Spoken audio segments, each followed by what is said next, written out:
መንፈስ ቅዱስ አሐዱ አምላክ አሜን። አቤቱ ቅዱስ እግዚአብሔር ሆይ በቡራኬ ጀምረህ በበረከትህ እንድታስፈጽመን እንለምንሃለን።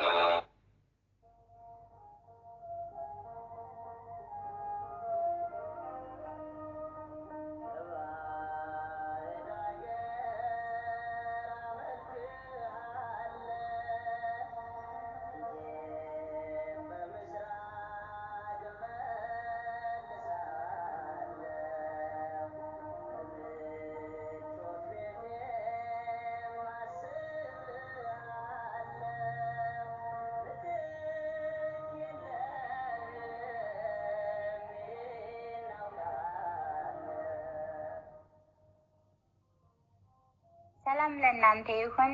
ውድ የተወደዳችሁና የተከበራችሁ የመርሃ ግብራችን ተካፋዮች እንደምን ሰነበታችሁ? እንደምንስ ቆያችሁ? እንኳን ለዐቢይ ጾም 8ኛ ሳምንት የሆሳዕና በዓል በሰላምና በጤና አደረሳችሁ አደረሰን።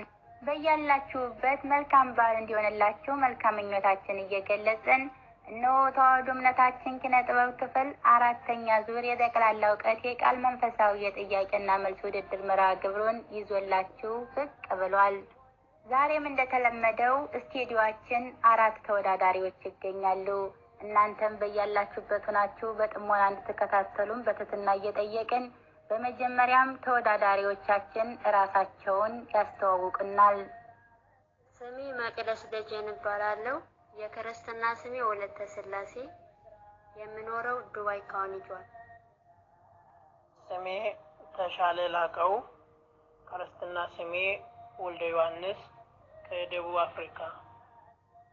ስሜ ሙልጌታ አዳነ፣ የክርስትና ስሜ ገብረ ማርያም ከጀርመን። ስሜ ወለተ ስላሴ፣ የዓለም ስሜ ትዕግስት ስንታየው፣ የመጣሁት ከዱባይ። ውድ የተወደዳችሁና የተከበራችሁ የመርሃ ግብራችን ተካፋዮች የዛሬ ተወዳዳሪዎች እነዚህ ናቸው። 20 ጥያቄዎች ተዘጋጅተዋል። እያንዳንዱ ተወዳዳሪ የመረጠውን ጥያቄ ቁጥር በመምረጥ 5 ጥያቄ ይጠየቃል። አሸናፊውን በ5ኛ ዙር የሚታወቅና ሽልማት የሚሰጥ ይሆናል። እስከዚያ ድረስ በያላችሁበት ሰላም ትሆኑልን ዘንድ መልካም ምኞታችን እየገለጽን ለተወዳዳሪዎቻችንም መልካም እድል እንላለን።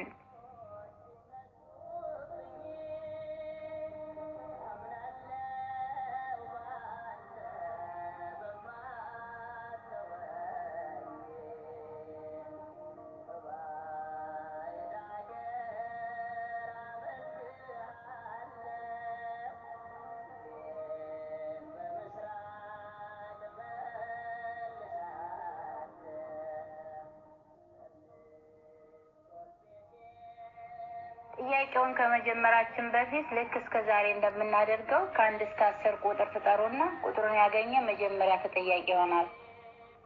ቁጥር 6፣ ቁጥር 8፣ ቁጥር 3፣ ቁጥር 10፣ ቁጥር 10። ዲያቆን ተሻለ ወይም ወልደ ዮሐንስ ቁጥሩን ስላገኘኸው የጥያቄ ቁጥር ምረጥ። ተራ ቁጥር 11። ጥያቄ ተራ ቁጥር 11 በገነት ውስጥ ስንት አይነት ዛፎች ነበሩ? ምን ምን ነበሩ? በገነት ውስጥ ስንት አይነት ዛፎች ነበሩ? ምን ምን ነበሩ? በገነት 3 እጽዋትን አበቀለ። አንዱ ምግብ ነው። ሁለተኛ ክፉና ደጉን የምታስታውቀው ዕፀ በለስ ናት። ሶስተኛው ዕፀ ሕይወት ናት። ኦሪት ዘፍጥረት ምዕራፍ 2 ላይ ቁጥር 7 ይገኛል ማለት ነው ቃሉ። በትክክል ተመልሷል። በገነት ውስጥ 3 አይነት ዛፎች ነበሩ። እነሱም አንደኛ ዕፀ መብል እንዲበሉት የተፈቀደላቸው ምግብ ነው። ሁለተኛ ዕፀ በለስ እንዳይበሉት የታዘዙት ነው። ሶስተኛ ዕፀ ሕይወት እንደ እግዚአብሔር ፍቃድ የሚመገቡት የዘላለም ሕይወትን የሚሰጥ ምግብ ነው። ቀጣይ ተጠያቂ ወለተ ስላሴ ወይም ትዕግስት። ተራ ቁጥር 18። ጥያቄ ተራ ቁጥር 18 መጽሐፍ ቅዱስ 2 የኤማሁስ መንገዶች እያለ የሚጠራቸው ሰዎች ማን ማን ይባላሉ? መጽሐፍ ቅዱስ 2 የኤማሁስ መንገዶች እያለ የሚጠራቸው ሰዎች ማን ማን ይባላሉ?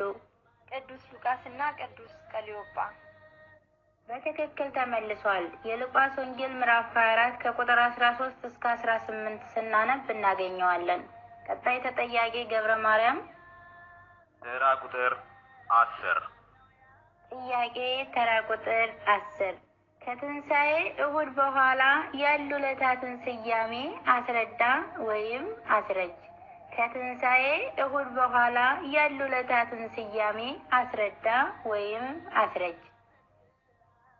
ሰኞ ማዕዶት፣ ማክሰኞ ቶማስ፣ ሮብ አልዓዛር፣ ሐሙስ አዳም ሐሙስ፣ ዓርብ ቅድስት ቤተ ክርስቲያን፣ ቅዳሜ ቅዱሳት አንስት፣ እሁድ ዳግማይ ትንሣኤ በመባል ይጠራል። በትክክል ተመልሷል። ሰኞ ማዕዶት ይባላል። ማዕዶት ማለት መሻገር ማለፍ ማለት ሲሆን በዚህ ዕለት በፋሲካችን በክርስቶስ ትንሣኤ ከድቅድቅ ጨለማ ወደሚደነቅ ብርሃን፣ ከሞት ወደ ሕይወት፣ ከሲኦል ወደ ገነት፣ ከአሳር ወደ ክብር መሸጋገራችን እናስባለን። ማስከኞ ቶማስ ይባላል። በዚህ ዕለት ቶማስ ጌታን አይቶ ማመኑን፣ ጌታዬና አምላኬ ብሎ መመስከሩን ይዘክራል። የዮሐንስ ወንጌል ምዕራፍ 20 ከቁጥር 27 እስከ 29። ሮብ አልዓዛር ይባላል። በዚህ ዕለት ትንሣኤና ሕይወት የሆነው ጌታችን መድኃኒታችን ኢየሱስ ክርስቶስ አልዓዛርን ከሞት እንዳስነሳው እናስባለን። ሐሙስ አዳም ሐሙስ ይባላል። በዚህ ዕለት ለአዳም የተሰጠው ተስፋና የተገባለት ቃል ኪዳን እንደተፈጸመ አዳምና ልጆቹ ነፃ እንደወጣ እናስባለን።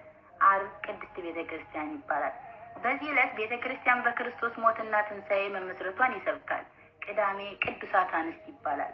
በዚህ ዕለት ቅዱሳት አንስት የክርስቶስን አካል ሽቶ ለመቀባት ጨለማውን አቋርጠው ወደ መቃብር መምጣታቸውንና ትንሣኤውን ቀድመው ማየታቸውን ይሰብካል። እሁድ ዳግሚያ ትንሣኤ ይባላል። በዚህ ዕለት ክርስቶስ ለሶስተኛ ጊዜ ለደቀ መዛሙርቱ ተገልጦ ሰላምን መስበኩና ስልጣንን መስጠቱ ይሰብካል ማለት ነው። ቀጣይ ተጠያቂ መቅደስ ወይም ወለተ ሥላሴ። ተራ ቁጥር 6 ጥያቄ ተራ ቁጥር 6 ቤተ ክርስቲያን 3 በሮች አሏት። እነዚህ 3 በሮች የምን ምሳሌ ናቸው? ቤተ ክርስቲያን 3 በሮች አሏት። እነዚህ 3 በሮች የምን ምሳሌ ናቸው? የሥላሴ ምሳሌ ናቸው። የአብ የወልድ የመንፈስ ቅዱስ። እንዲሁም በምስራቅ ያለው በር ወይም መግቢያ የካህናት ነው። በሰሜን ያለው የወንዶች ምዕመናን ሲሆን በደቡብ ደግሞ የሴቶች ነው። በከፊል ተመልሷል። ቤተ ክርስቲያን 3 በሮች አሏት። የዚህም ምሳሌ የሶስቱ አበው አባቶች የአብርሃም፣ የይስሐቅ፣ የያዕቆብ ምሳሌ ናቸው። ቀጣይ ተጠያቂ ወልደ ዮሐንስ። ተራ ቁጥር 8 ጥያቄ ተራ ቁጥር 8 ለጌታችንና ለመድኃኒታችን ለኢየሱስ ክርስቶስ ስላድኖ መሳል ምክንያት የሆነው ሰው ማን ይባላል? ለጌታችንና ለመድኃኒታችን ለኢየሱስ ክርስቶስ ስላድኖ መሳል ምክንያት የሆነው ሰው ማን ይባላል? ስለ አድኖን መሳል ምክንያት የሆነው ቅዱስ ዮናስ ነው ማለት ነው። በትክክል አልተመለሰም። ለጌታችንና ለኢየሱስ ክርስቶስ ስላድኖ መሳል ምክንያት የሆነው ሰው በ1437 ዓመተ ምህረት ሮምን ይገዛ የነበረው ጢባሮስ ቄሳር ነው። ቀጣይ ተጠያቂ ወለተ ሥላሴ ወይም ትዕግስት። ተራ ቁጥር 16 ጥያቄ ተራ ቁጥር 16 በማቴዎስ 2 ከቁጥር 5 እስከ 6 አንቺ ቤተልሔም የይሁዳ ምድር ከይሁዳ ገዢዎች ከቶ አታንሽም፣ ሕዝበ እስራኤልን የሚጠብቅ መስፍን ከአንቺ ይወጣል ተብሎ በሚክያስ 5 ከቁጥር 2 የተነገረው ትንቢት በአዲስ ኪዳን ከጌታችን ልደት ጋር ያለው ምስጢራዊ ንጽጽር ምንድን ነው? ጥያቄውን ደግመዋለሁ። በማቴዎስ 2 ከቁጥር 5 እስከ 6 አንቺ ቤተልሔም የይሁዳ ምድር ከይሁዳ ገዢዎች ከቶ አታንሽም፣ ሕዝበ እስራኤልን የሚጠብቅ መስፍን ከአንቺ ይወጣል ተብሎ በሚክያስ 5 ከቁጥር 2 የተነገረው ትንቢት በአዲስ ኪዳን ከጌታችን ልደት ጋር ያለው ምስጢራዊ ንጽጽር ምንድን ነው? ጌታችን መድኃኒታችን ኢየሱስ ክርስቶስ ከቅድስት ድንግል ማርያም በቤተልሔም በከብቶች በረት እንደሚወለድ የሚናገር የትንቢት ቃል ነው ማለት ነው። አንደኛ ለጊዜው ሕዝቡን የሚጠብቅ መስፍን ዘሩባቤልን ነግሶባታል። ፍጻሜው ግን ጌታችን አምላካችን መድኃኒታችን ኢየሱስ ክርስቶስ ተወልዷል። ሁለተኛ ዘሩባቤል አሕዛብ ገብረውለታል፣ ለኢየሱስ ክርስቶስም ሰብአ ሰገል ገብረውለታል። ሶስተኛ ዘሩባቤል በቤተልሔም ድንኳን ተተክሎባታል። በክርስቶስ ጊዜም የብርሃን ድንኳን ተተክሏል። ይህ ነው ምስጢራዊ ንጽጽሩ። ቀጣይ ተጠያቂ ገብረ ማርያም። ተራ ቁጥር 2 ጥያቄ ተራ ቁጥር 2 ሐዋርያው ቅዱስ ጳውሎስ ከጻፈልን ከመጽሐፍ ቅዱስ ክፍል ውስጥ የፍቅር ባህሪያትን ጥቀስ ወይም ጥቀሽ።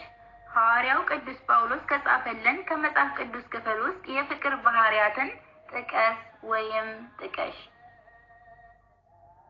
ፍቅር አይቀናም፣ ፍቅር ይታገሳል፣ ፍቅር አይወድቅም፣ ፍቅር ለሁሉም ይገዛል።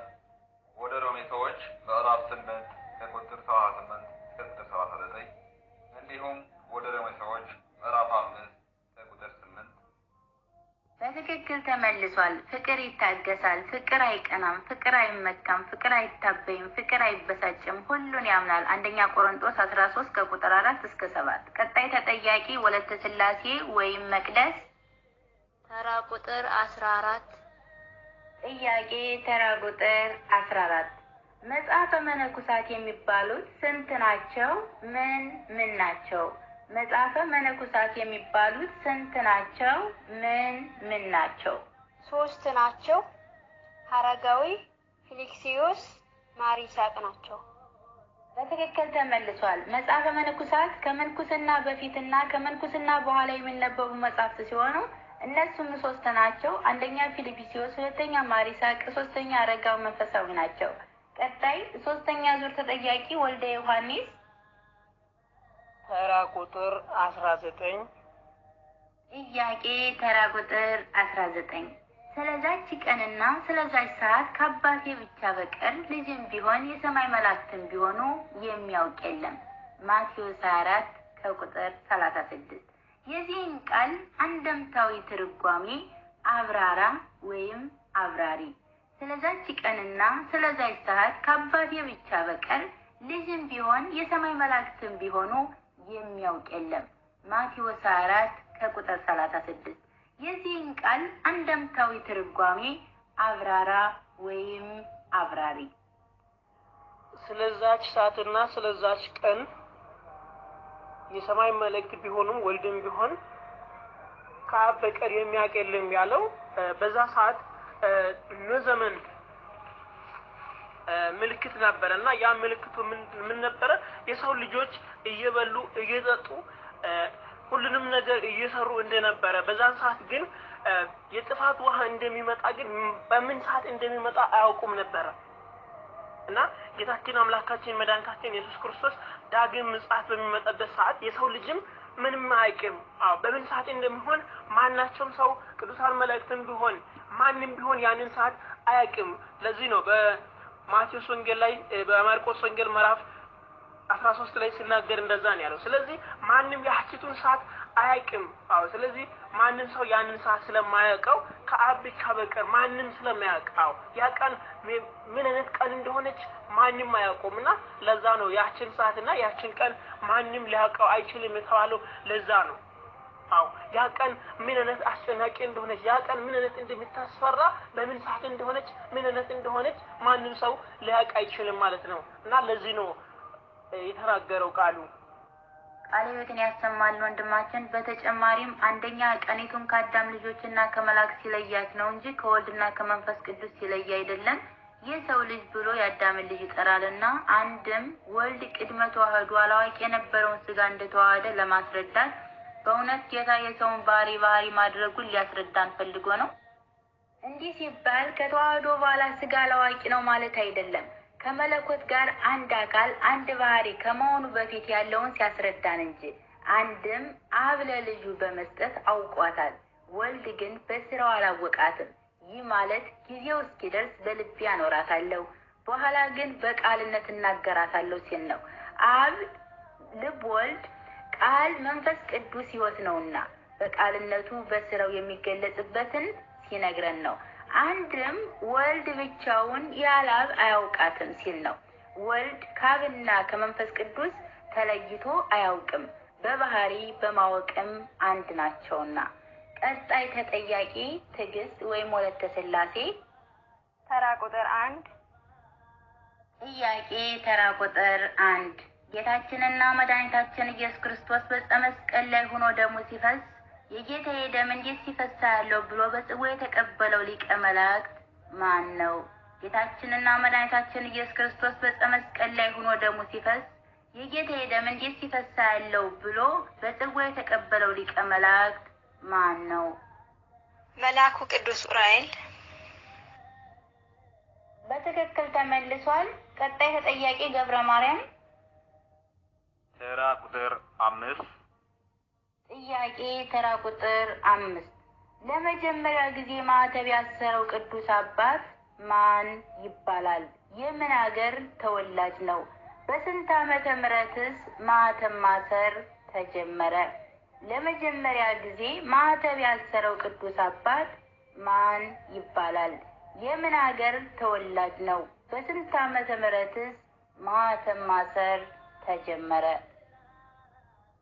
ማህተብ ማሰር የጀመረው ክርስቲያን አባታችን ያዕቆብ ዘእልበረዳ እየተባለው በ5ኛ መቶ ክፍለ ዘመን ከክርስቶስ ልደት በኋላ ይኖር የነበር ቅዱስ አባት ነው። በትክክል ተመልሷል። የሶሪያ ተወላጅ የሆኑ ቅዱስ አባት ያዕቆብ አልበረዲ ናቸው። በ5578 ዓመተ ምህረት ነው ማዕተብ ማሰር የተጀመረው።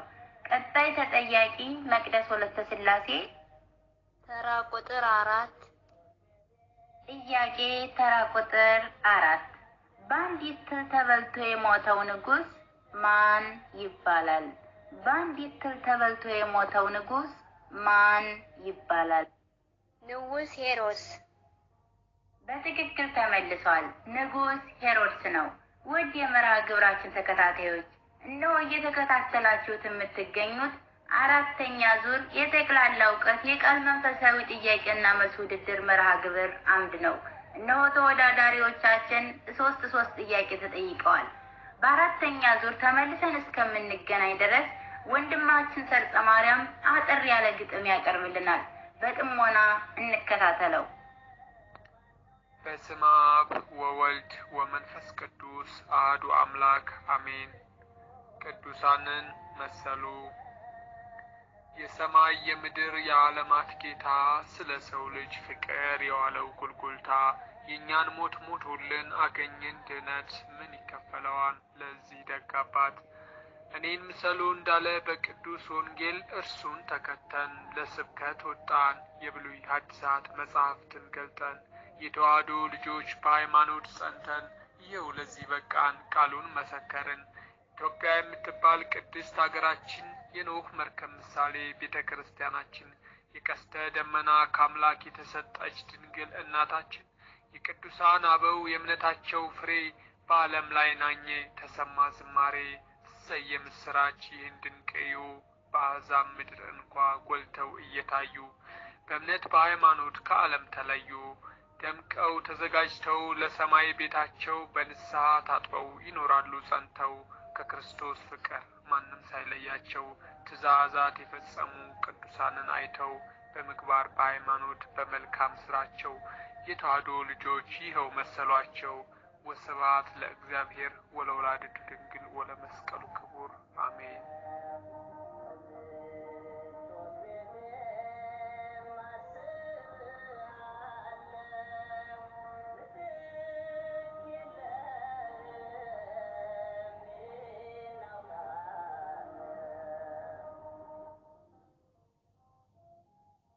ወንድማችን ሰርጸ ማርያም ቃለ ሕይወትን ያሰማልን፣ ቃለ ሕይወትን ያሰማልን። ተስፋ ርስተ መንግስተ ሰማያትን ያዋርስልን፣ እግዚአብሔር ያክብርልን። አሁን ወደ ጥያቄያችን ተመልሰናል። ቀጣይ 4ኛ ዙር ተጠያቂ ወልደ ዮሐንስ። ተራ ቁጥር 15 ጥያቄ ተራ ቁጥር 15 የጌታችን የመድኃኒታችን የኢየሱስ ክርስቶስን ወይም ወንጌልን ከጻፉት ቅዱስ ማቴዎስ እና ቅዱስ ዮሐንስ ከሐዋርያት እንዲሁም ቅዱስ ሉቃስና ቅዱስ ማርቆስ ካርዴት የሆኑበት ምክንያት ምንድን ነው? ለምንስ ከሐዋርያት ብቻ ወይም ካርዴት ብቻ አልጻፉትም? ጥያቄውን ደግመዋለሁ። የጌታችን የመድኃኒታችን የኢየሱስ ክርስቶስን ወይም ወንጌልን ከጻፉት ቅዱስ ማቴዎስና ቅዱስ ዮሐንስ ከሐዋርያት እንዲሁም ቅዱስ ሉቃስና ቅዱስ ማርቆስ ካርዴት የሆኑበት ምክንያት ምንድን ነው? ለምንስ ከሐዋርያት ብቻ ወይም ካርዴት ብቻ አልጻፉትም? ይህ ጥያቄ ይለፈኝ።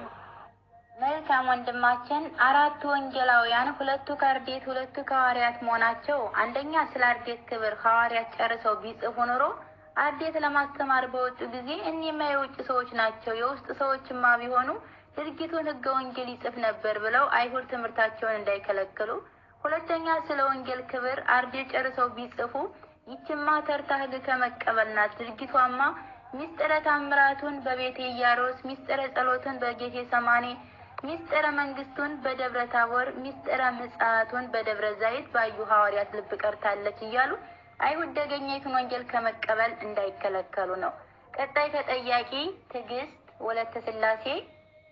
ተራ ቁጥር 3 ጥያቄ ተራ ቁጥር 3 በመጽሐፍ ቅዱስ ውስጥ የእግዚአብሔርን ቅዱስነት፣ ኃያልነት፣ አዋቂነት፣ ጻድቅነት በጸሎታ የመሰከረች ሴት ወይም እናት ማን ትባላለች?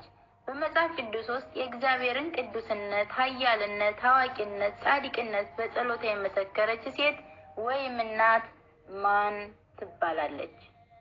የሳሙኤል እናት ቅድስት ሐና። በትክክል ተመልሷል። ቀጣይ ተጠያቂ ገብረ ማርያም። ተራ ቁጥር 9 ጥያቄ ተራ ቁጥር 9 የኢትዮጵያ ጳጳስ በመሾም ወደ ኢትዮጵያ የተላከው የእስክንድርያ ፓትርያርክ ማን ይባላል? የመጀመሪያው የኢትዮጵያ ጳጳስ በመሾም ወደ ኢትዮጵያ የተላከው የእስክንድርያ ፓትርያርክ ማን ይባላል? ባሲሊዮስ። በትክክል አልተመለሰም። መልሱ ቅዱስ አትናቴዎስ። ቀጣይ ተጠያቂ ወለተ ስላሴ መቅደስ። ተራ ቁጥር 17 ጥያቄ ተራ ቁጥር 17 በብሉይ ኪዳን ለመጀመሪያ ጊዜ ስዕል የሳለው ሰው ማን ይባላል? የሳለው ስዕልስ ምን ነበር? በብሉይ ኪዳን ለመጀመሪያ ጊዜ ስዕል የሳለው ሰው ማን ይባላል? የሳለው ስዕልስ ምን ነበር? ነቢየ እግዚአብሔር ቅዱስ ሙሴ ነው።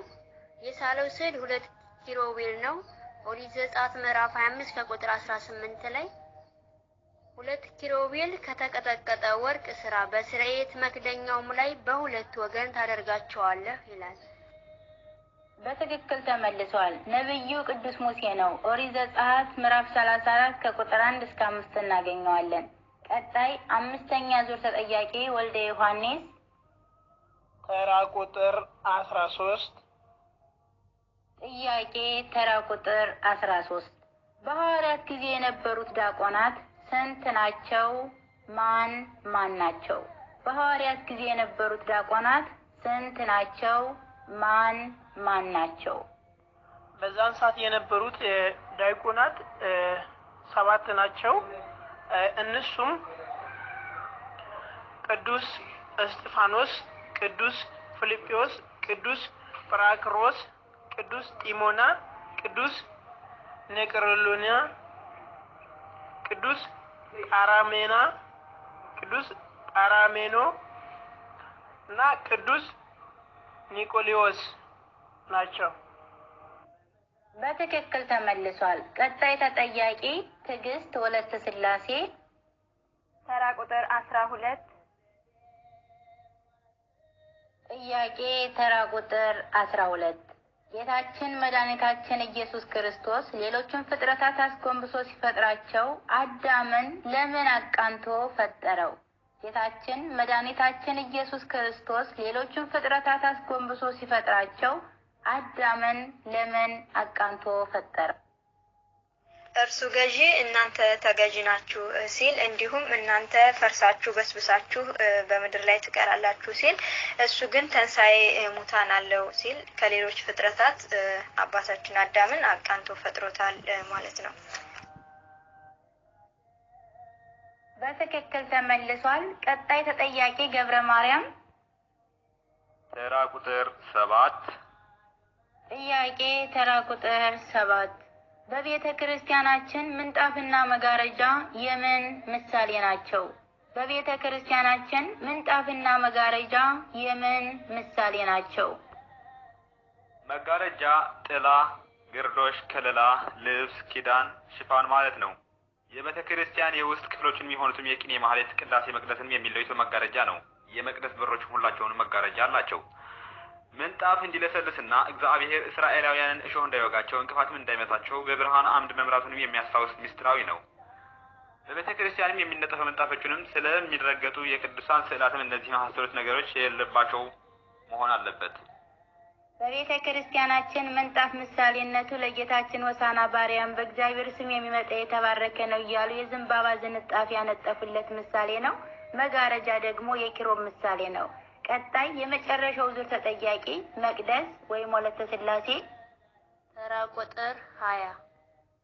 ጥያቄ ተራ ቁጥር 20 ከሐዋርያት ውስጥ ሞትን ያልቀመሰውና የተሰወረው ቅዱስ ማን ነው? ከሐዋርያት ውስጥ ሞትን ያልቀመሰውና የተሰወረው ቅዱስ ማን ነው? ወንጌላዊ ቅዱስ ዮሐንስ ነው። በትክክል ተመልሷል። በእውነቱ ለተወዳዳሪዎቻችን ቃለ ሕይወትን ያሰማልን፣ ቃለ ሕይወትን ያሰማልን፣ ተስፋ ርስተ መንግስተ ሰማያትን ያዋርስልን፣ በቤቱም ያኑርልን፣ ፍጻሜያችሁን ያሳምርልን። ጊዜያችሁን መስዋዕት አድርጋችሁ ለዚህ ውድድር ፈቃደኛ ስለሆናችሁ በእግዚአብሔር ስም ከልብ እናመሰግናለን። እንግዲህ የዛሬው ይህንን ይመስል ነበር። በአምስተኛ ዙር አብረን እንደምንገናኝና የፋሲካን በዓል በኦንላይን ላይ አብረን እንደምናሳልፈው ሙሉ ተስፋ አለኝ። እስከዚያ ድረስ በያላችሁበት ሰላሙን ሁሉ እየተመኘን ለዛሬው ከዚህ ላይ እንሰነባበታለን።